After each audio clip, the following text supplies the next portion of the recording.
আপনাকে জলদি যেতে হবে শাহজাদা। অনেক বড় সৈন্য বহর আসছে। 2-1 দিনের মধ্যেই পৌঁছে যাবেন শাহজাদা। এখান থেকে কোথায় যাবো আয়াজ পাশা? শুধু বাকি আছে পারস্য সাম্রাজ্য। শেষ পর্যন্ত চিরশত্রুর কাছে আশ্রয় চাইতে হবে? এ কেমন অবিচার? খুব শীঘ্রই দুঃসময় কেটে যাবে শাহজাদা। ভুলে যাবেন না, বুদ্ধিমান দলপতি বিপদের সময় নিজেকে বাঁচাতে জানে। আমার কোষাগার আর অস্ত্রাগার আপনার জন্য উন্মুক্ত। আমার সব সৈন্যরা আপনার আদেশ পালনে বাধ্য।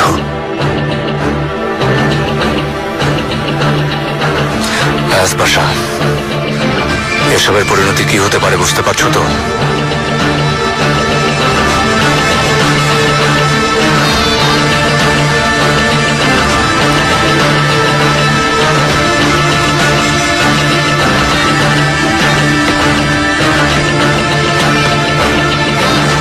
আল্লাহর দরবারে শুকরিয়া, তোমার মতো সৎ আর সাহসী মানুষ এখনো পৃথিবীতে আছে।